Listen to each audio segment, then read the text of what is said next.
Ladies and gentlemen, is your phone off, dear? Yeah, I think it's over there. Welcome. We won't hear it if it rings anyway. Back. Welcome back to the Sean and Sax show. Yes, clap everybody here. Hey, we did Our studio it. audience here of me and Vinny and the dolphin. He's also referred to as Bryce. He just shaves his whole body, and so he's like a dolphin. A very tan dolphin. I think it would be appropriate to start this this comeback episode with the title. And God worked through my wife, and I don't know when he came to her and gave her the title, but I think it's a very, very amazing and appropriate title. It is. And I think it would be great for us to start this show with you telling everybody what the title of this episode, our comeback episode. Our last episode was, what, 6 months ago? It's been about 6 months. Yeah. It's been about 6 months. 7. Sax, the floor is now yours, but just make sure you, bring it. Make sure everybody understands. God, that's you're setting the bar really I know. high. Okay, go. I'm out of commission here. What's the title of this episode? ... So we didn't get divorced. So we did not get divorced. I literally, this title came to me multiple times, Yeah. and I was like, that's just the title of the show. I was like, babe, we need to start the podcast again. Probably 5, 9, 7, 10 times over the last couple of months. And yeah. And I think we were on date night. It was probably 2 months ago. And Sax is like, I know the title for the episode of our comeback. I said, what? And she's like, so we didn't get divorced. And I was like, well, was that this week or last week? Which week are we talking about? We have so many things that have happened. So many since things. We've been here with y'all last. So, guys, we started this podcast. Literally, our very first episode was 1 week before we got married. Fact. 1 week. It was literally our very first episode of the Sean and Sax show was the week before we got married. We talked about it, and then we got married, and then everything's been uphill, and then downhill, and then Whee! uphill, It's like a roller coaster. Whee! and then downhill since then. In the best so way. 6 months ago, we weren't vibing on the show. It was not top of mind. Mm-hmm. We started the show really to stretch us, to push us, right? Sax, I think a lot of people may know this, is not a fan of public speaking, was never really a fan, was terrified of it, and I'm like, Still babe, we the should, same. yeah, Just like, give babe, less fucks. yeah, I'm like, we should do a podcast. And she's like, I don't know. And so it started off as really a way for us to stretch ourselves and to be really radically open and vulnerable. And one of my dear friends in Garrett, he talked about how he and Danielle, his wife, had started a podcast together. And he's like, dude, there's nothing that'll stretch and push you more than talking about your relationship and your life in front of the world with your wife. And he's like, good for you, And so we got super excited, and it was good, and we talked about all of the stuff, and we talked about our dating, and we talked about how we met, and we talked about our stuff and our sex life and butt plugs and all the other really interesting, weird, crazy, fun, exciting things. And then 6 months ago, it was one of those things where we started to kind of go into a little funk in our relationship. And the show. I feel like we were showing up as our best selves. Right. It was to do this. We wanted to do the show to really add value, and there was a place where it was kind of like, are we talking about relationships? Are we talking about us? And we talked about everything. And I think there was kind of that pause where it was like, I'm neither of us was really vibing on it. So we kind of skipped a week, and then we skipped another week, and then it was like, I think we're going to put this on the back burner for a little bit.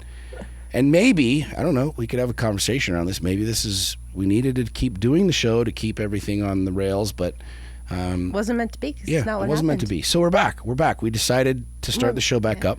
Very happy to be back. Very happy to be back. We obviously have new couches. Any of you old time listeners, there's a light bar here on the floor. I don't know what the purpose of that is, but that's new too. There's a new rug, and that's the old rug. Well, that picture's new. There's some new stuff in the studio here, which is my office. We got some couches because we had intended prior to stopping the show of starting to bring our friends on and we have buddy seats and having whiskey and wine and getting people mildly intoxicated and talking about their relationships and stuff. Coming still. Which will still come. Sure. That'll still happen. But I think it'd be cool to just chat about, not only why we wanted to start it up again and kind of further the conversation, but really kind of highlight some of the things that we've taken away from the last couple of months. If you're new to the show, just Google it.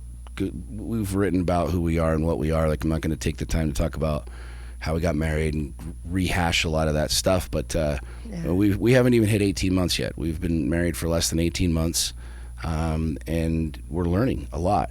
And we've learned a lot the last 6 months. The last 6 months stretched us. For sure. Both individually and collectively as a couple. So, babe, you go first. I'm going to turn it over to you, dear. Why don't you talk for a minute? I love when you do that. A couple takeaways from the last couple of months. Oh, gosh. Okay, so we have been through some challenges with health things. We've been moving, which is a great level up. We've gone through we've gotten a marriage therapist in coach. I look at him as a coach because he's more of a coach. He's an author, a really good dude. We're going to bring him on, and for sure, like, he is a phenomenal guy. Yeah. Phenomenal guy. But keep going. Yeah, we got ourselves a relationship coach. Business has been shifting a lot in a really cool way. We've taken on so many more things in that avenue. We've had kids that have moved away from home, like big time moved away from home, which is awesome. But all of these things have added energy to our space. And, there's been good days in that, and there's been some really hard days in that. And, I mean, where do you want to begin? There's like so much. How do you sum up the last 7 months? We hear a lot, and I think a lot of people talk about like the honeymoon phase. And I thought a lot about that over the last couple of months, and even thinking about the show today, like, you hear about the honeymoon phase, and you start dating somebody and all is well and everything's good and it's a lot of superficial stuff, or a new marriage and everything's good, and we come to the table with a lot of past, a lot of experience. I don't even like saying baggage because it's not fucking baggage, it's experience. Sax and I have been married before. We've got kids. We're not 20 years old and living in our parents' basement. We've got responsibilities and businesses and homes and things and the whole deal. And I don't look at it as like we were in this honeymoon phase. I look at it as in that, we jumped in the game really fast, really quick, really big. And there were a lot of things that we hadn't experienced yet in our relationship. And I think it was, Sax and I don't play small. I mean, I'm just going to put it that way, plain and simple. We're both very, very, very driven. We're both very much in our masculine a lot. We're both trying to understand how to work together as a couple. And a lot of things I think surfaced and came up that we didn't know. We didn't know how to deal with. We didn't know how to do, right? It's very true. We've never been, you can be married before and still not experience like what you would experience in a new relationship. And I don't think either of us experienced what we were experiencing at the time, which really kind of sent us for a tailspin, if you will, in good ways and in bad ways. I mean, dude, our life is dramatic. I don't even know if I could call it bad, though. Yeah, it's not bad. It's like just God's intense, like, okay, do you want to level up? And he gives you a big helping of what's going to help you level up. Yeah. And most of us see that as like, it's going to come on a silver spoon. None of it's sugar, bad. And it's like, sometimes it's a punch in the face. Like, true surrender on your knees, bawling, like, fucking miserable opportunity to level up. And that's where those choices in life, it's like, do I persist? Do I dig deeper? Do I find this strength? Do I find this surrender? Or do I just say fuck it? Well, when you're by yourself too, which you and I had been by ourselves for realistically, like, we were dating, but we were, for all intents and purposes, living our own lives, building our own thing without the responsibility of another person. I mean, you can tell the Bumble people to piss off and walk away, and there's no attachment there. But you get married, and you're like, no shit, this person's not going anywhere. I can't tell him to go home. We can't Netflix and chill and then just depart. Like, this fucking chick's sleeping next to me, and I got to talk to her every day. I'm like, what the fuck am I doing here? Yeah, for sure. I remember back in January, like, some of the highlights or the bigger moments were, we, with the company, we hired a new COO, and there was a lot of shifts happening where I was trying to really figure out where to take the apparel company, take some of the businesses. It's kind of the same story at the end of every year. Everybody's like, okay, this year's going to be my year, and I'm going to launch all this new shit, and I'm going to do all this new stuff, especially like in the coaching and consulting space and stuff. And I've never really been like that, but I was still very introspective of like, man, there's a lot of shit going on. Like, I'd never hired a COO before, and it's a big move. It's a huge move. All of my buddies who are running big companies or have, big teams know that when you turn the reins over of your baby, something that you've built from scratch, to someone else to run, sure, it's a big thing. And, Saxony and I, we communicate a lot, and I share very, very, very openly my whole life, like the fears, the excitement, the ups, the downs. And I think that's one of the things we've talked about a lot that drew us together was that vulnerability, right?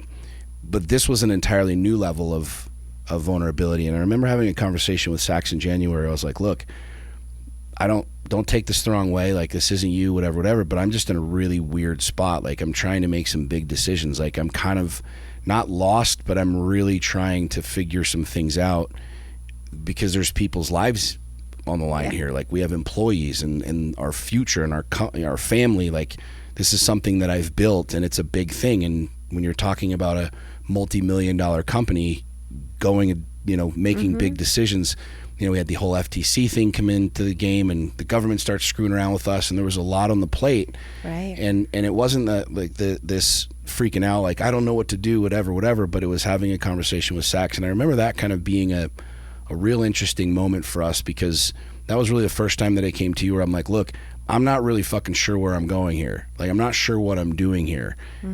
We're good, everything's fine, but I've got to make some really serious decisions here. Right. And I remember that was a really big energetic shift for us, because as we know now, what we look at and what we've talked about and uncovered and discovered is, that kind of sent you into a little bit of a panic mode, like, oh shit, here's my husband, this guy who's the driver, the leader, the man of the home, whatever, kind of saying, I'm not really sure where we're going. And you'd never really, I don't want to speak for you, but you'd never actually been able to really turn over the reins to anybody in your life, in any of the relationships. Like, you've really always been the driver. And we've talked about that. That's nothing new.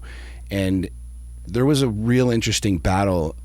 I don't know if it's a battle or energetic war happening between the two of us of, like, who was going to drive this ship. Like, were you able to really turn things over to me and let me drive and lead, or were you going to be in that place where kind of the dukes were up ready to go, no, I'm going to do me. And it was an interesting thing for me, because making the decisions and trying to go through that space, the thing that I wanted the most was you to just be there with me. And we've talked about this with our friends and Scott and Ann and our coach.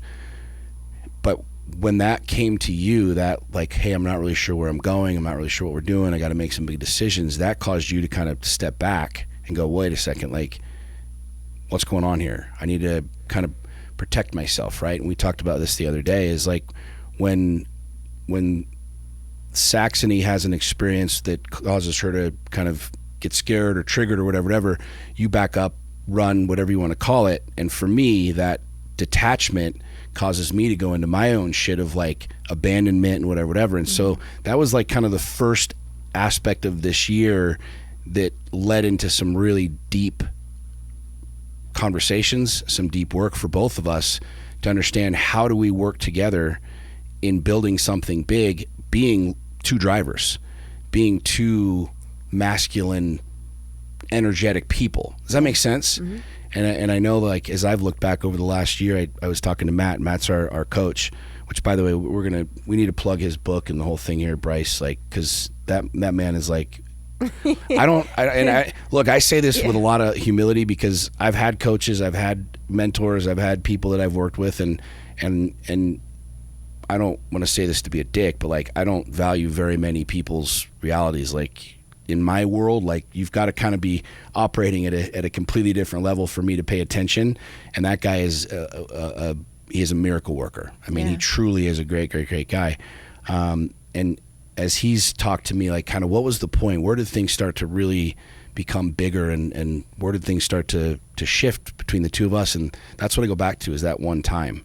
And I think that as we've discovered about ourselves, like, there's some really interesting patterns that we've developed in life that we hadn't experienced yet. We hadn't triggered each other there yet, right? Like, we had been triggering each other in this, like, finite, very high level, 30,000 foot thing, and now all of a sudden it was like real big shit. like survival shit, like protection shit of the castle, of what we were building together. And yeah. You have anything you want to say on that? Yeah, for sure I do. You're looking at me like, okay, go, what do you want to say to that? So January was definitely a huge shift, and what I will say is it took until probably last week. Mm-hmm. So it took 6-7 months of this. I'm just going to call it I'm not going to call it a war. It was a battle. It was a battle. It was, yeah. It wasn't a war. It was a battle of this, what's happening, what was going on. And of course, like once the battle started, there was just like, event after event after event in the same battle. Right. Like the battle never ended. It was like, it felt like this whole year has been this battle. And what I just discovered, and I think you just discovered last week, was when Sean comes to me when he's like, I need help, I need your support, I need your love, it comes as like a hurricane of energy. And it's just like, rah!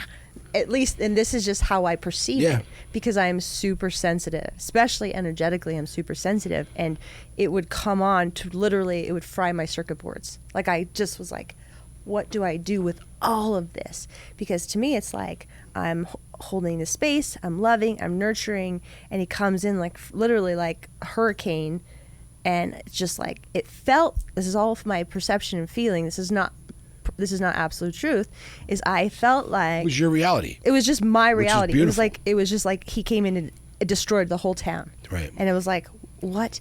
And so naturally, me perceiving this happening like this, I went from being in this feminine space of being open and feeling safe and feeling, like all this stuff, to like, oh shit, I need to go back into this masculine space and protect my ass. Yep. And I need to protect my family. I need to protect, if you know anything about energy, we've talked before, it's like, you have to have polarity. Like, you can't have two masculines in the same relationship, or you will just war. You can't have two feminines, or you won't get shit done. Yep. It's just, it's not helpful. It's not good. And so we've spent like the last, I would say, 6-7 months like fighting each other in our masculine with the same reality. That's the thing, is it all stems from the same foundational issue. Totally. Call it an issue, call it whatever you want. Like I'm sensitive to like what we say. Like I'm not really sensitive to words, but like there's a lot of freaking terms and words that people use, especially in the self-help space, especially in the healing space or the therapy space. So I appreciate that, but like, war, battle, whatever, it's like, just, it gives a vibe of what's going on. And then what was happening even past me being in this protective state is I would eventually just fall apart. Right. I would just be like, throw in the towel, like, I just can't, because my energy can't match that energy, and it just can't. And so it was just this cycle of like, I need you to like, then I fight back until eventually I collapse, and then I'm just like, I'm exhausted, and then it's just this pattern kept going over and over. But what's beautiful is I'm going to fast forward way to like last week. And we sat down with our friends who are also some of our relationship coaches and our dearest friends in the whole world. Scott and Ann, they've been married for 36 years, and they have a really similar dynamic to us, except for it's flipped.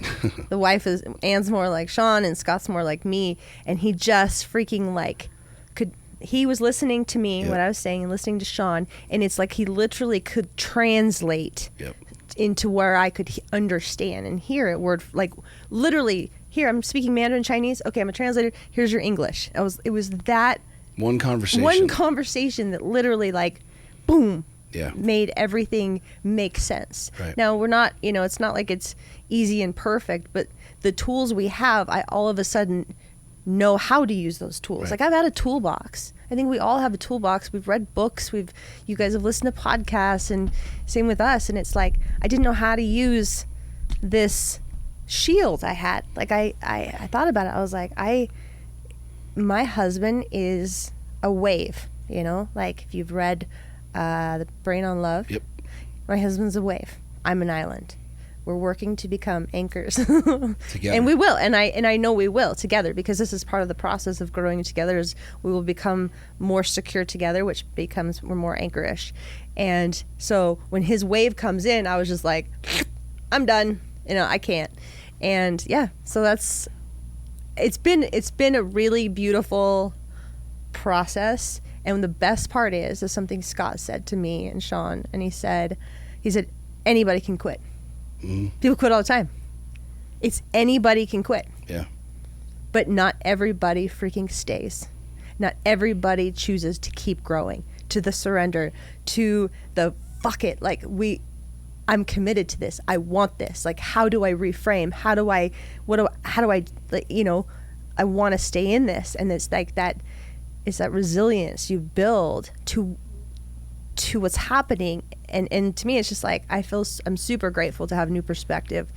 It's not going to mean it's easy, because these are old patterns. These are things, that have been with me and you forever, our whole life. And it's like, but now the awareness is a tool that's, I believe, is going to carry us into really, really, really huge epic things. places. Mm-hmm. Well, I want to talk about this for a sec, because like we talked about this on the Lions Den call yesterday, and the feedback was ridiculous. And I think, Bryce, you were on the call, and I got more messages from our members about this call, because we kind of peeled back the layers of what this really looks like. Because we're not that different than a lot of other people, right? And I like to think that we like to think we're an island sometimes, just because nobody knows how I feel, nobody knows who I am, yada yada yada, the whole thing. But the truth is, most people listening to this, it doesn't matter if you're single, if you're married, if you've been married for a year, if you've been married for a day, you've been married for 100 years. Like, a lot of people, we're very similar in nature, right? Now, you might be an extrovert and an introvert and be a red or a yellow personality, whatever. But like,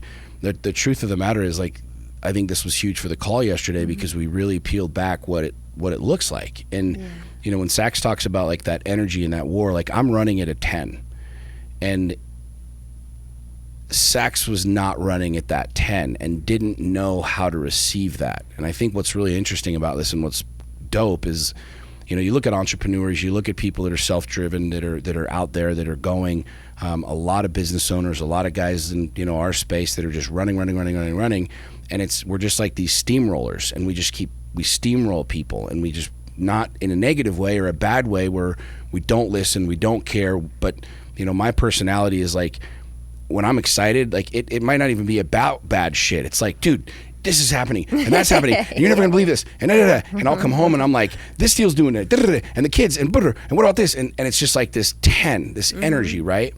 And the conversations were like, you need to communicate differently with me. And I'm looking at it going, what the fuck are you talking about? How do I communicate differently? Well, I need you to be soft. What I need you to do is to be soft. And I'm like, the fuck does that even mean?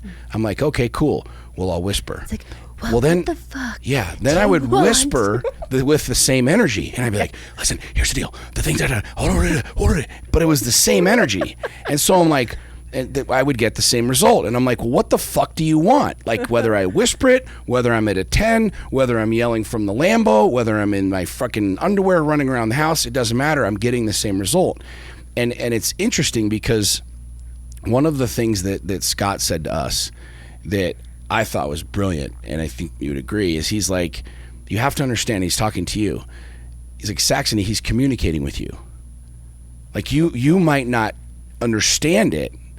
You might not get it. You might not participate in conversation that way, but you have to step back for a second and realize he's communicating with you. Mm-hmm. And what we both know from, past relationships and just in the marketplace in general is a lot of men have a really hard time communicating, period, with people. A lot of people, people in general, women, men, the thing that we fail to do is communicate. We fail to open our mouths. We fail to orate anything, really. Yeah. And so one of the paradigm shifts that I think we've gone through, and even recently, was understanding that, hey, that energy isn't about you, and you were internalizing a lot of it. You were taking a lot of it on, and this is very real, and it's very human. We all do it. Especially when you're, if you're sensitive, or exactly. It's just Sax would take this energy on, and it would literally, like you said, it's a great analogy. It would fry your motherboard, because your energy is not there. You're kind of like the flour. and like they're just growing and the wind blows and you're Sounds like the a whole lawnmower. thing, and I'm like the goddamn lawnmower, just the whole thing, and that's just who we are. Yeah. And it doesn't make one right or one wrong or one good or one bad. And it wasn't, we had no clue how to connect in this. And what's cool is understanding that, like, I felt like I was fucking wrong. I was broken. Like, I've heard this my whole life. You need to slow down. You need to quiet down. You need to be this. You need to just chill the fuck out. And everybody's told me that my whole life. And that conversation happening here, it escalated me to a 12. Where I'm like, no, fuck this shit. I am who I am. And it wasn't necessarily like, hey, you're not willing to change, but it's like, this is my nature. This is who I am. This is what makes me what I am. This is a gift. This is a skill set, right? Just like your gift of being a flower and being sensitive and being that mother, nurturer, loving, compassionate heart is a fucking radical, brilliant gift to the world, right?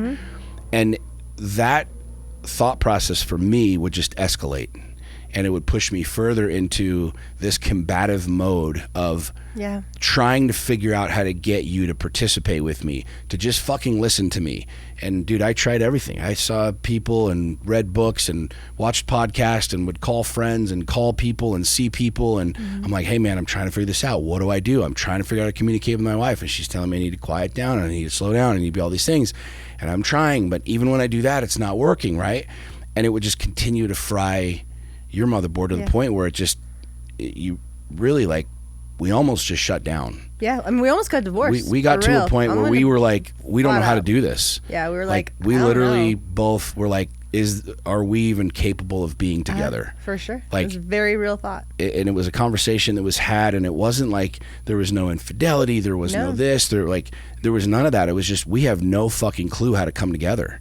And we saw therapists and we saw counselors and coaches and read books and we were reading the same books together and the whole thing. Is we have a podcast where we've talked about these tools. Like you guys know, we know what to do. We've talked about what to do, but it's like the humanness of us really came out, and it was like we got to sit and be like, are we who we say we are? Right. Like, are we willing to use these tools that we know we have? Well, here's and not get hijacked. Here's what I think is really cool. You know, if you hand, and this is, I think, this is a massive takeaway for me. If you handed someone a hammer that's never used a hammer before, they wouldn't know what the fuck they're doing. They don't know if it's a straw. They don't know if it's a fucking popsicle. They don't know if it's a car tire. I really think about that. It sounds funny because I say hammer and everybody knows what to do with the hammer. But imagine someone who's never seen a hammer before, and you hand them a hammer and say, here's a hammer, and all of a sudden they use it as a pillow. You're like, what the fuck are you doing? It's not a fucking pillow, it's a hammer, bro. And you could say that all day long, but they have no clue what a hammer is or what the purpose of a hammer is. And so as we started looking at this, we're like, we have these tools: communicate, date night, you talk, I talk. When you're done talking, I acknowledge what you said. We speak back to each other like we know what's going on. We take a break. Our peaches is our safe word. When you get fucking fried, you say peaches. That means we go different places. Like, all of these tools that we have. Yeah. The reality is we didn't know how to use them together, and we didn't know what most of these tools actually meant in our dynamic in our relationship. I don't even want to say we didn't know how to use them, because we had used them. We didn't know how to use them on that level. Right. Because it was like, we leveled up because we knew how to use them on the level 5. It's like playing a video game. Like, I mastered how to do those things, and then they add and it adds and it adds as you progress on this video game. Yeah. And we were doing a level where we're like, and we went there fast as fuck. Yeah, really fast. We went there fast as fuck. We don't know how to do this anymore. This is an advanced level that we've not been trained on. Well, it's like you're trying to build a house, but now you're trying to build a skyscraper. Yeah. And the tools to build a skyscraper, and this has been my big takeaway, is like I was so fucking frustrated because I'm like, we would argue about this. We would war on this. We're like, we have the tools. What the fuck is wrong? What the fuck is going on? How do we not know how to solve this problem? How do we not know how to connect? Yeah. And we traveled and we did things, and we continued to just do life, and we continued to build, and we continued to go and work on ourselves and the whole thing. But it was just like we weren't getting anywhere. And it was like getting worse and worse and worse. And what I realized is like we're trying to build the skyscraper with the hammer that we use to build the little shed in the backyard. Yeah. But you can't build the skyscraper with that tool. You have to pick up different tools. And I think what we kept looking at is, here's all these tools. Why is it not working? My husband says that his love language is gifts, and I'm going to bring him a cookie, or I'm going to do this. And her thing is quality time. Sax's is quality time. So we're on date night. We're on a fucking end quality time, right? See, my number here. 2. But you're close, baby. I love you. I'm pulling up the top 5. Okay, I know what the fuck they are. And so I'd sing her the freaking songs in the morning, and I'd do the deal, and I'd tell her she's pretty, and I'd send her text messages and the whole thing. But what was really, really, really fucking rad was when we were sitting with Scott, like those 2 really big revelations came, where Scott took the thing that we were looking at and just spun it a different way. Yeah. And I use this analogy a ton when coaching. Like, you hold up a Coke can or like an energy drink can, and it's like you ask 100 people what this is, and some people say, well, it's a can, or it's carbonated water, or it's caffeine, or it's energy, or it's toxic, or whatever. And you say, well, it's a billboard. Well, nobody ever looked at it as a billboard. You could take one thing, one can, one experience, literally one thing that you and I both experienced together, and we see it 2 radically different ways. Well, then I go into my tool chest and you go into your tool chest, and we're trying to build something in the middle, and we don't have, the tools aren't working, and then we're literally like trying to swing the hammer even harder to build it, and really all we're doing is tearing it down. Right. Oh, sorry. Go ahead. No, go ahead. Well, and it's like I had my truth around the experience. Sean has his truth around the experience, and then the absolute truth is somewhere in the middle, right? And so, it's like we're battling back and forth this, like, constantly. But what Scott said to me that really, really clicked was, he's like, Saxony, be grateful that he's communicating with you. Yeah. And all of a sudden I was like, oh my gosh, how many relationships have I been in where I just so desperately wanted truth? I just so desperately wanted this person that I was with to tell me what they were thinking and feeling and going through, and I wanted communication. Now, be careful what you ask for, right? Because I have a man who for sure communicates on a scale that I didn't know existed. Yeah. On a vibration that I didn't know existed, but I got what I wanted.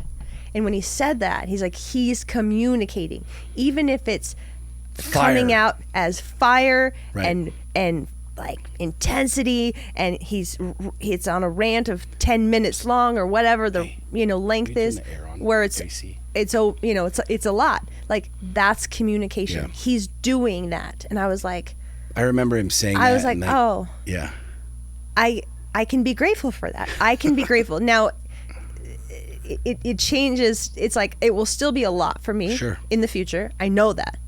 But he's like, you can learn to, he's like, thicken your skin. And I'm like, I don't know if I can thicken my skin. I was like, but how about I create something that's like a shield? Like, if my husband needs to come in and he's just on fire, like, he's like, sing a song in your head. Don't even literally listen. Just like, la la. No, I'm gonna listen because I care. But he was talking more about like ways of a sensitive receiving person being in a space with a very intense person. Right. And I'm super intense too. But my primary way to be is pretty sensitive and chill. And so that was a huge help for me, huge tool for me. A second one was one that I brought to you yesterday when. Yeah, we are really good at saying you. Right. But this is not a you. A marriage is not a you deal. This is a we deal. And that didn't click to me until yesterday. Believe it or not. Talking now. I don't think Sean and I maybe I'm speaking for you and out of line, but I don't think we ever really stopped and thought about how damaging saying you is in conflict, in stress, in anything. Like, we use you more than we ever use we. Yeah. And yesterday we're laying there in bed, and you were saying things like, we need to work on, and you just kept saying we, and I stopped you and I was like, hey, the fact that you're saying we, like, I have stayed connected in this conversation with my nervous system, because I have a thing where, like, I get like, fight or flight, and then I just freeze up. But I was like, man, just that one word of we instead of you. You're telling me the same thing. Mm-hmm. But even if it's 1% Sean or 1% Saxony and it's 99% the other person, it's still a we scenario. Every conflict, every stress, every bill, everything in our marriage is a we, truly. Everything in a relationship is a we, oh my gosh, period. That is it. I was like, we need to just start saying we, not you. Duh. It's these. They're so basic, but they shifted 6 months of some real hell. Well, hell. I don't know about hell. But I want to emphasize this, that like what you just said is huge. Like, we ask for the big game. Totally. We all want love and connection, and like there's a lot of people listening to this who are like, I want the deeply rooted relationship. I want to have that. I want to have ultimate trust. Mm-hmm. I want to have ultimate connection. Like, whatever that means to you, like, but neither of us had really ever had these things, and it was easy for us to say it and like wish it and pray for it, and we're working for it, right? And you and I showed up radically different than either of us had experienced before, and it was like, oh, this is cool. Well, this was level 1. I'm like, okay, cool. We're gonna get married. We're gonna play in level 1, babe. Yeah, we did. High five. Yeah, we did. And it was like, I mean, even the aspect of us getting married, was like a huge deal for both of us, right? Okay, cool, level 1. But we're all in. Let's go. And then all of a sudden, God's like, cool. You got 1, we're going to go ahead and skip 2 and 3, we're going to send you right to 4. And we're like, well, what the fuck, right? And so it was interesting because a lot of the same, we went straight to kind of our ultimate triggers.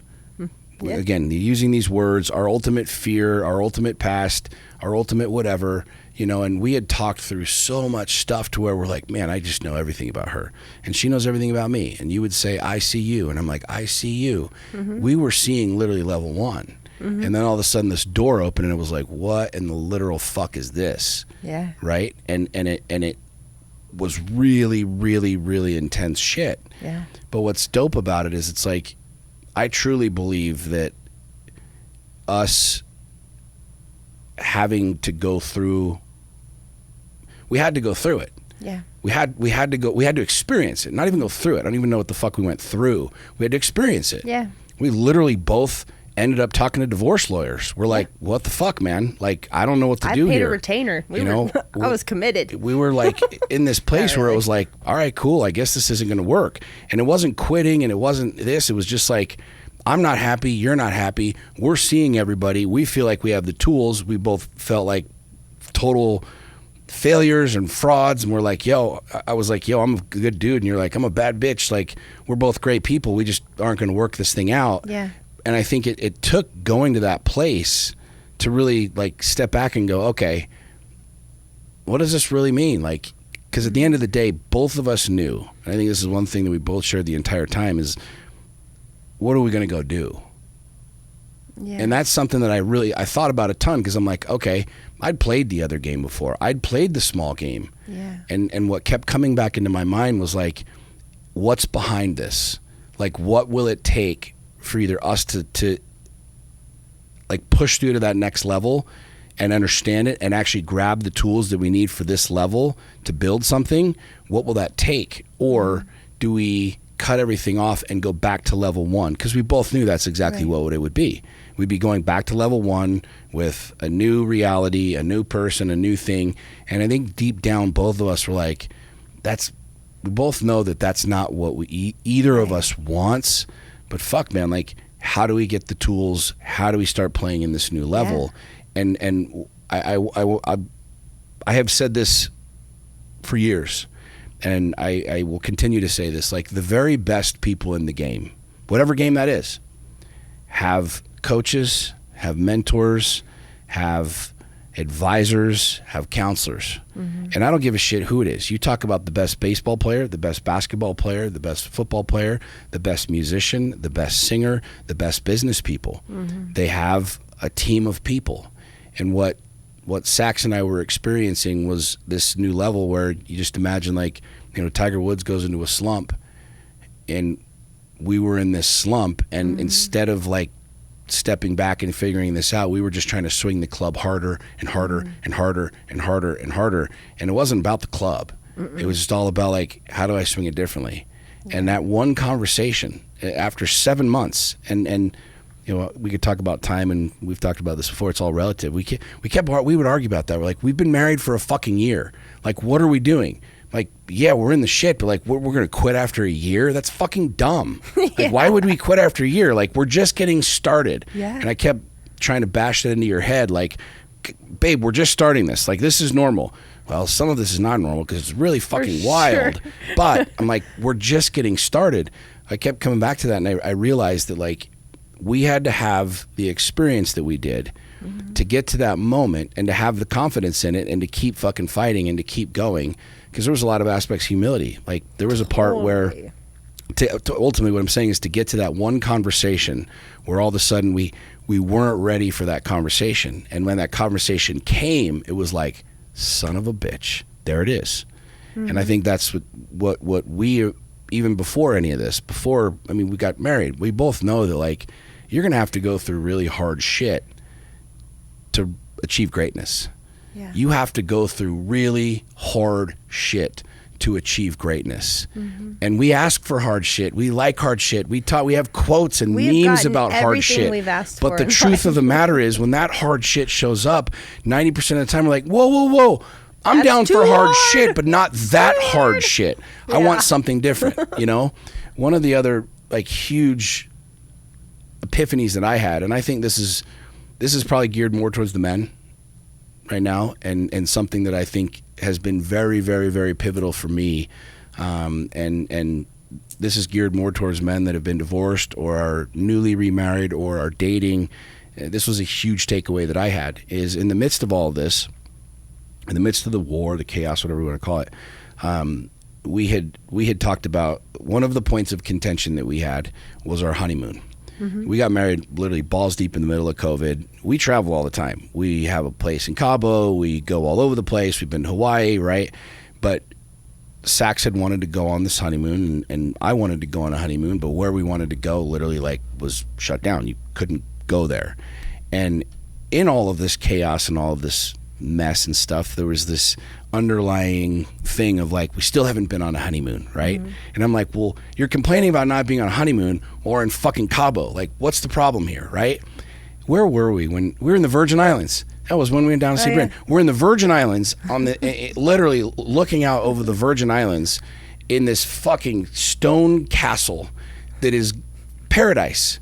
And Sax was like mad at me and saying something, and it's irrelevant. Sax was hurt. I'm not trying to shit on you, babe, but Sax was like complaining that we hadn't been on a honeymoon while we're literally on this fucking island like in the middle of nowhere. Spot. And I'm like, what the fuck is wrong with you?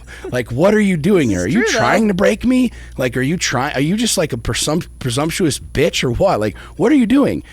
Anyways, my point is, I'm getting somewhere with this story. I know you are. Is I heard her, and that's why we continue to do stuff. And I'm like, babe, we're going to go. Trust me, like, we literally physically can't go to some of the places that we want to go on the honeymoon. Anyways, so fast forward. I end up, and again, this is, I want to put an asterisk on this. Like, this is for the dudes that are divorced, that are remarried, getting remarried, because I think this was a very, very, very big thing for us. At least it was for me. And I know that it's served us massively. I ended up booking us a trip to go to Hawaii for like a long weekend. It was like a 4-day thing. I got a suite at a really nice resort and the whole thing. And we were balls deep in the middle of this war. And, you know, we're warring. I ended up booking the tickets, and I send her a screenshot and the whole thing. And she's like, I'm not going. And I'm like, fuck you mean you're not going? We're going to Hawaii, right? And I remember going to the therapist or coach and sitting down with him. And I'm like, bro, like, what the fuck am I doing here? Like, she says she's not going. He's like, all right, well, plane leaves tomorrow. She's either going to be on it or she's not, and you'll know, right? And I end up going to the airport, and I get to the deal, and long story short, Sax doesn't go. No. Not only does Sax not go, Sax like starts moving her shit out of the house and decides that she's going to go live someplace else. And I totally felt like it was a Hail Mary, and I was like, not catching. She wasn't having it. And so I went to Hawaii by myself for what, 3 days? 3 days. I smoked all the cigars, and it was the weirdest thing in the world because I landed, and it was, I get this rental car, and I'm like, yeah, I'm in paradise. All right, I'm going to do this. Like, I'm, whatever. And I remember walking into the room at this resort. I'm checking in by myself, and I like put my bags down, and I'm like, I literally remember looking like now what the fuck do I do? Like, where's my wife? Like, we should have sex. This is like standard protocol. We get to the suite, we fuck, then we'll go get some drinks, then we'll sit by the pool, and then we'll explore the resort. And I was like, what the hell do I do, right? Yeah. Well, I spent 3 days there, and I'm experiencing this, and I'm eating by myself, and I was probably either like, people were looking at me like, what's up with this guy? Because everybody there's in love, and it's all the people, and they're hanging out, and they're all like lovey-dovey, and it's all the couples and the families, and I was the freaking single dude who just sat at pretty much the same table at the poolside restaurant the entire fucking weekend. And in that time, I remember having a shit ton of thoughts. I was writing, I was journaling, the whole thing. And I remember, when we got married, you moved out of your house and you moved into my house. Now, my house I had lived in for about 8 years, and the moral of the story is that I had been a single guy there. I'd been a bachelor there, and had lived with my ex there, and that was what it was. And you moved into it, and there were a lot of really clear conversations about, hey, this isn't really our house. Like, you kind of put a time limit on it. You're like, look, I would really like for us to get our own place. And I'm like, yeah. Now, mind you, this is a beautiful house. It's a huge home, and it's in a gated neighborhood, and it's got an amazing view, and blah, blah, blah, blah, blah. And it's interesting because during our first year of marriage, like, I'm looking at this like, hey, babe, make this home, like nest here, right? Make this our home.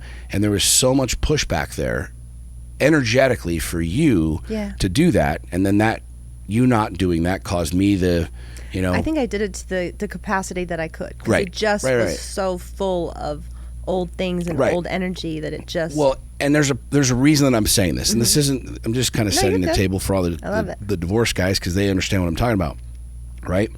And this is, the house is very much indicative of a lot of other aspects of relationships, of what we bring with us, of what we move through life with, of what we talk about, where we live, like how things are. And I would always have this frustration where I'm like, babe, like, make this our home. Like, and it was never really our home, and it kind of got worse and worse. And you really didn't give a fuck about the house. You had no intention of really nesting there, because it was like, look, we're going to get something new. And we had a conversation where he said, look, like, we'll be here for a year. Let's stay here for a year, and then we'll find something else. We'll build something. And you'd been in real estate. I was in real estate. So we were both kind of balling the market, like, well, maybe the right time, not the right time. Should we build? Should we not? And I remember very vividly in Hawaii thinking to myself, like, that the house was just very much symbolic of my ego. I'm looking at this house like, hey, she should just love this house, and we should just be madly, passionately in love here. And this is what it should be. And I think a lot of people would hear this and maybe look at it and say, well, Saxony's super pretentious or whatever. But it's very indicative, and I saw this very clearly when I was in Hawaii, because it was humbling being there, like, by myself. Like, I wanted to be mad. I wanted to say, fuck you. Like, you should just want to be here. Any chick would want to be in Hawaii, and I'm a great guy, and all the whole ego game. But I remember thinking to myself, like, the house is very much an anchor to the past, and you and I were never going to build something new, fresh, start with us living in this house. Yeah. And I started looking at everything there, and that was really a turning point for me to look at my own shit, my own ego, my own patterns. Like when you would say, I need you to talk softer, right? I learned to literally start prefacing conversations, because I mean, literally, just imagine I'd come blasting through the door and I'd give you a kiss, but I'd be like on a 10, and I'm like, bah. And again, it was not always, it wasn't bad. I wouldn't come home like, where's the fucking dinner? Fuck you, the house is, it wasn't that. It was like just the energy, right? And so I learned to start prefacing this, like, hey, babe, look, I want to share some things with you. This isn't personal, whatever. I'm operating at a 10 right now. And that wasn't normal for me. It was totally different for me to be able to set that up. But I remember coming home thinking to myself, like, if I was all in this relationship, I had to be able to create new. I had to be able to literally take everything from the past, anything that had anything to do with the past, that was an anchor to the past, that was connected to the past. Not that we were ungrateful for the house, or you were ungrateful for the house, but for you and I to truly start new, to truly be new, to truly have our own story, our own reality. You know, you're not going to want to sleep in a bed that you know I've slept with other people. I'm not going to want to sleep in a bed that I know that you slept with other people in, right? And that might sound really odd or weird to some people, but I think that, you know, my mindset was like, you should just be super grateful for this amazing house that we have and all of this other stuff. But deep down, I knew that that was an uncomfortable thing for you. And there were stories around that. And I remember coming home from Hawaii, and the number one thing that I wrote down, remember, like, Sax and I hadn't talked for a week. It was almost a week. It was over a week. And, you know, she finally reached out and said, hey, we should get together and talk. And I remember sitting down, and I had written out this list of things that I know needed to be done. I know that needed to be changed or needed to be addressed. And the number one thing was a new house. And instantly, and you didn't know this, but I had already, Sax and I we'd been looking at houses for a long time, or very casually. Every now and again, we're like, let's go check out houses. But we had looked at a house, and long story short, I knew that you liked it, and it just wasn't really in our wheelhouse of like to buy this and whatever. And the stars aligned, and I ended up working a deal out, and I ended up buying this house without you knowing, and then, you know, surprised you with the house, which was by cool. the way, our coach was like, no, you were supposed to do it together. And I'm like, no, he did all right. It was kind of funny. But I share that for a reason, because part of our journey and part of our experience, and again, I'd like to think that we're similar to a lot of other people, and a lot of other people that have gone through divorces, that are middle-aged, that, you know, guys making money, building business, you know, single mom, blah, blah, blah, blah, blah. Like, we're not that different. There's a lot of shit that we bring into this new relationship that is very much attached to yesterday, very much attached to the patterns. And one of the things that you would always say to me is like, look, I'm not your ex. And I'd say the same thing to you. Like, I'm not like any of these dudes you've ever been with before.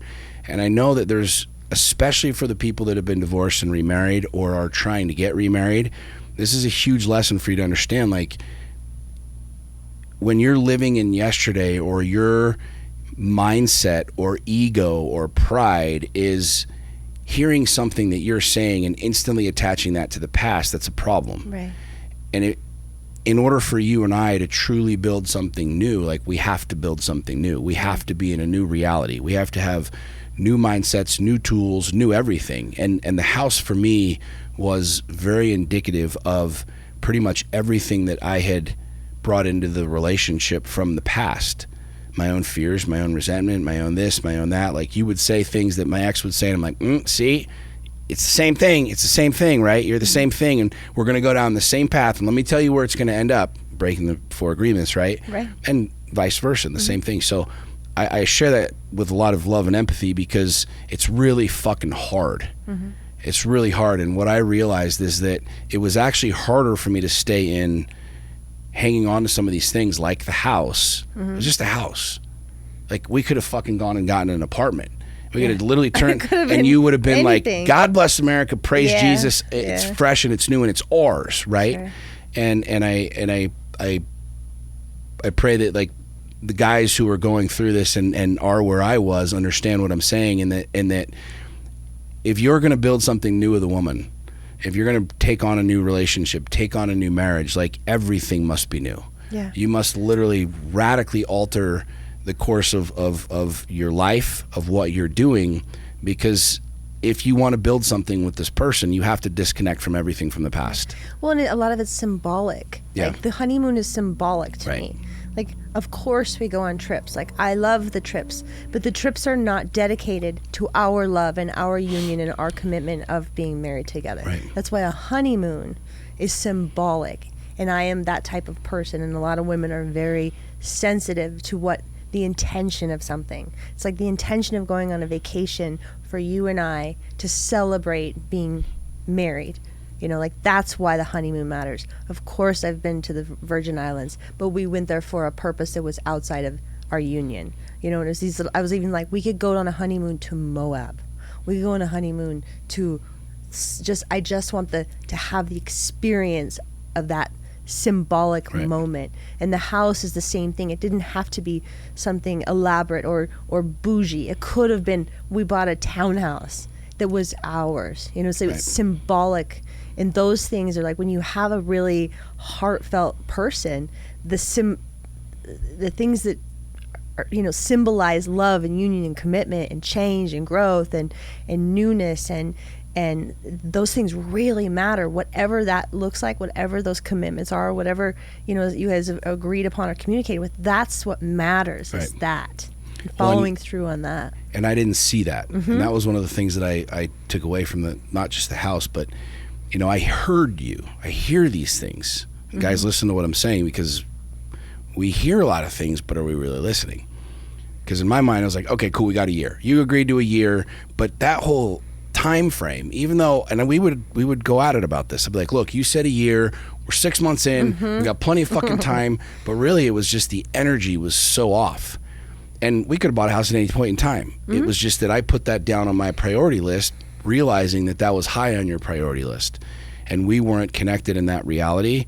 And that caused a lot of contention energetically. And you know what's really interesting too is I found myself in this almost like a predicament, because the masculine leads, the masculine provides. So if a woman, so me for this instant, like I'm going into my feminine, but I'm needing you to lead with this because this is the commitment that we made, these are our plans, and then the lead doesn't happen. It's like it becomes this like, are you gonna go?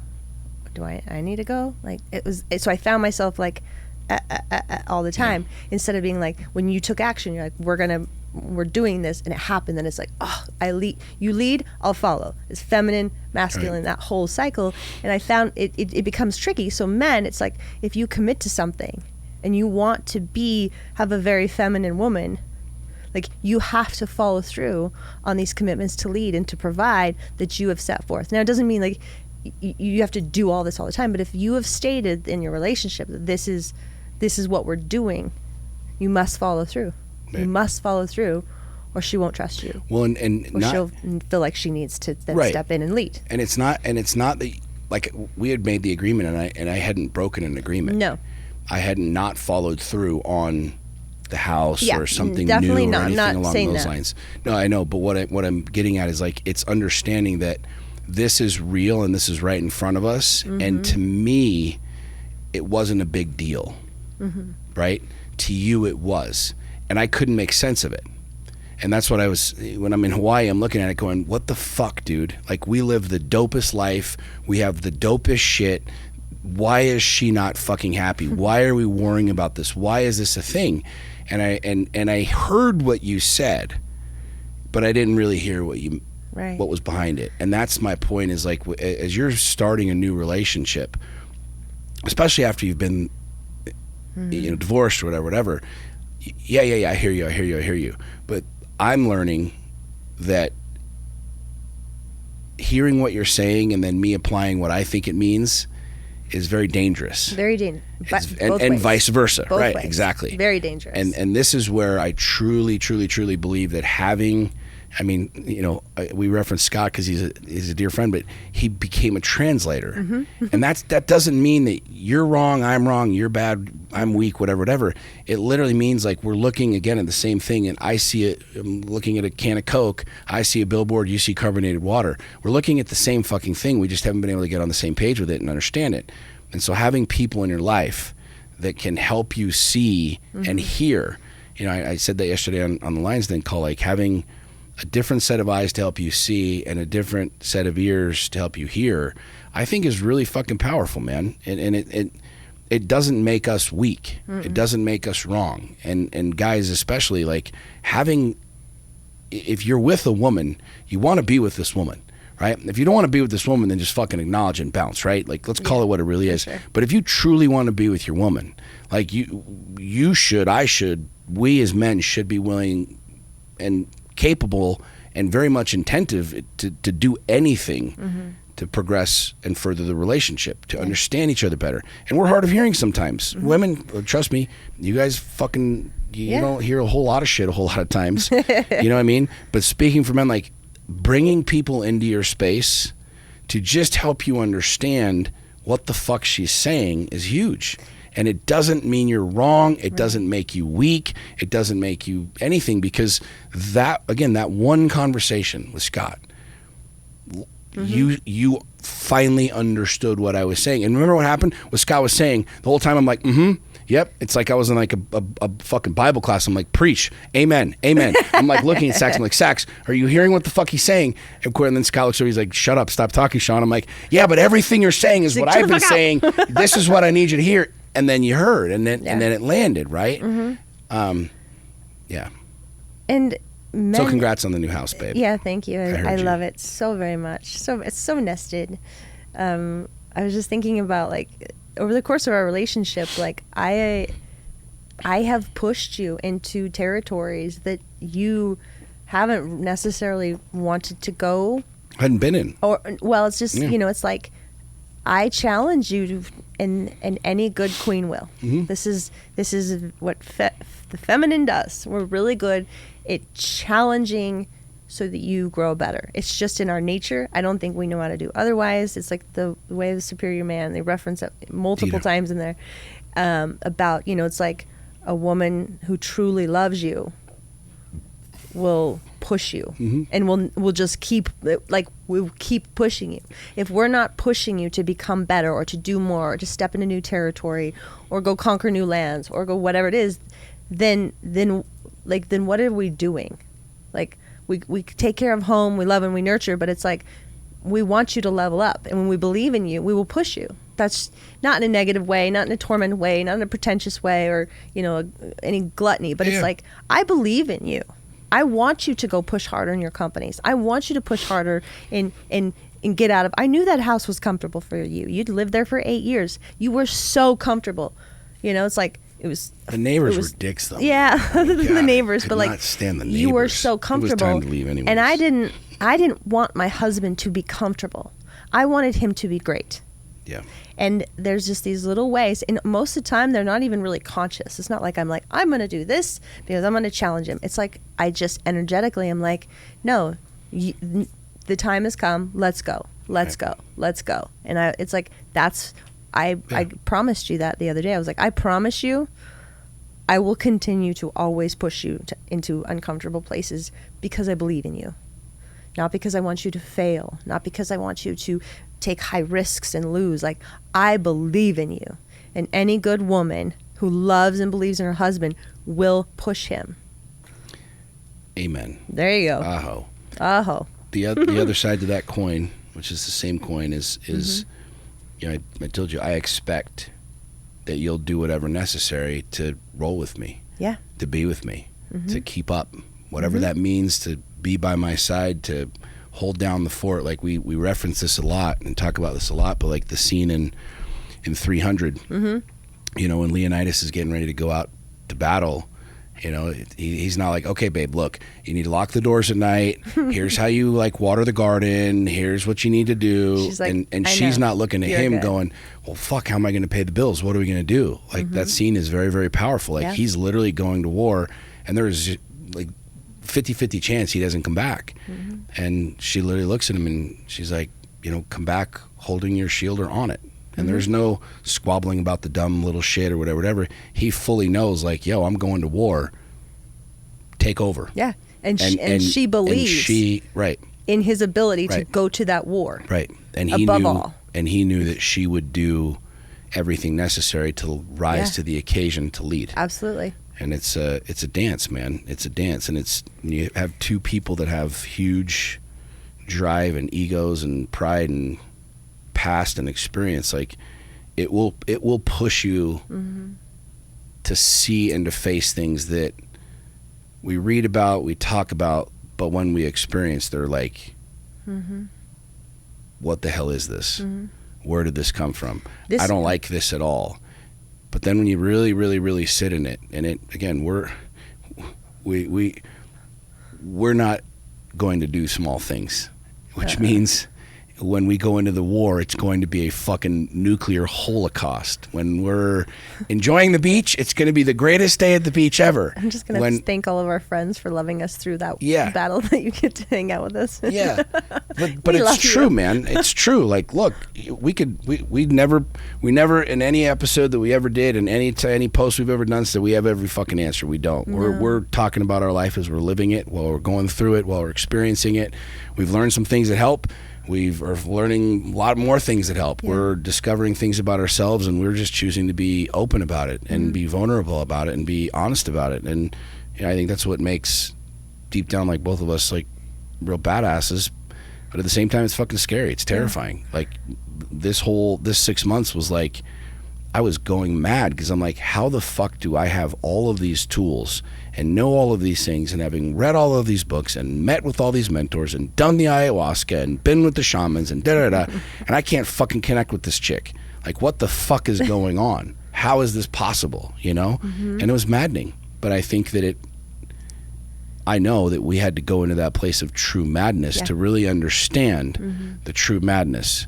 And I know for us, where we're going and what we're doing, in order for us to truly touch the world that we both, I think, want to touch the world, like, how would we ever be able to talk to people in that space had we not been in that space? Right. We didn't sign up for it and go, okay, let's go to war now.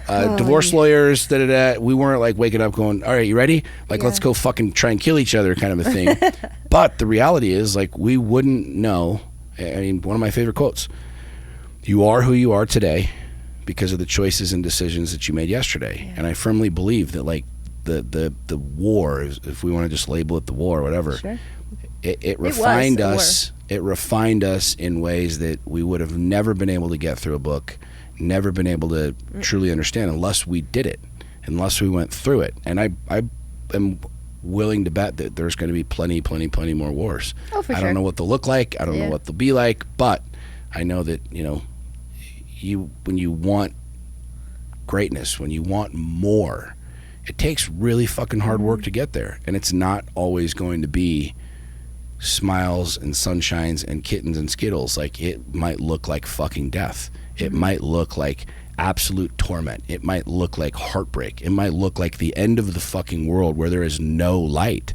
That's truly how I have found in life. Like, I truly appreciate the light so much, is because I have been in the pitch black. I have been in the fucking darkness. And I found myself in the darkness many times. And I used to think that it was bad. I used to think I was broken. I used to think there was something wrong with me. And I realized, no, God's refining me. Like, you want to fucking wield a sword, it would take 70 years to build swords, to make swords for the samurais back. And they would literally take years and years and years of refining these swords in the hottest fucking fires and pound them over year after year after year to make the perfect sword, to have the perfect sword. My biggest takeaway, because there was a lot of darkness in the last few months. I mean, I'm talking like on my knees, crying, like, I don't think I can do this. Like, if it's like in a boxing ring, I kept feeling like I was like on the, I'd sit back down and be like, I don't know if I can keep doing this. And there was this, and it's not just a war with you. It was a war. It was a war with myself. It was a war with my past. It was a war with you and your past and your projection, your inner child, my inner child. And there's just this, and I was literally so beaten down, I felt like. And my biggest takeaway is that I trust myself more today, and I trust my husband more today than I ever did in a moment before this all began. Like, period. It's not even like, we got to the point where we were so stripped naked. We were so, it sounds so bad, but it really felt like that. So bloody, so beaten, where we were just like, but I'm not fucking, like, we're going to do this. And it was yet. Like, we're just like, it's this funny. And I trust you more now than ever before. Because we really went through something, and we still are what we say we are, like, it's still in it. Yeah, we're still in it, and I'm so grateful to be in it. And it's not like stubbornness is keeping us in. It's gratitude. It's that we both want, like you've said, we both want big, we both want more. And I believe in you. I believe in your your abilities to grow and to heal and go deeper. And I believe that you believe in my abilities to grow and to heal and go deeper and to keep doing this together and refining. And it's like, I can only be grateful, as I usually am after I go through something heavy. I'm grateful. I'm so grateful. Because your husband's a fucking badass. Yeah, he is. Lucky he has a lot of patience. I don't think either of us. We got a little dose of patience from God. We got a whole lot of other stuff. Plus, my lawyer would kick the shit out of your lawyer. You don't know who my lawyer was. God bless America. So it's all fun, man. I mean, it really is. It's funny. I was literally just thinking this morning. I was sitting there just thinking, like, this whole thing is just so fucking odd. This whole life is just so odd, but yet it's so amazing. Like, we have the ability to literally do whatever we want. And I've said that for years and years and years. And it's like, why did we go through that? Why did those doors have to open? Well, because they had to open. Well, they just had to. And as two people that journey in life and journey in our minds and our hearts and our souls, it's like you get to this place where you're like, yeah, we're so good. Like, look at us. This is amazing. And then all of a sudden God's like, oh, that was level 3. And we're going to skip to level 5. And you're like, fucking shit. This was crazy, But it's cool. Yeah. And I too am grateful for it, because I'm grateful for all of it. You have to realize that it's going to happen. It's going to come. Yeah. And neither of us wants to be average. Neither of us wants superficial. Neither of us wants to, just kind of coast through life and have this kiss, love, okay, see you later kind of a reality. It's like, no, I want the best of everything. Yeah. I want the deepest of everything. I want the hottest fucking fire. I want the tallest fucking mountain. And we say that, and it's like, that sounds really cool, and it makes for great memes on Instagram. Then all of a sudden, like, God's like, okay, here's the mountain you're climbing. You're like, yo, can we just take a helicopter to the top? Like, no, you got to climb this bitch. Yeah. But anything else, babe? Anything else we want to talk about in this? No, I think we did a great job. Anything else we didn't cover that? Super grateful to be back here. Back I thought where? I'd be more nervous in this show, on this show. Why? In this chair. I don't know. That's what I told you this on Monday. I know, but I didn't want to listen. I know you didn't. 'Cause you're stubborn as fuck.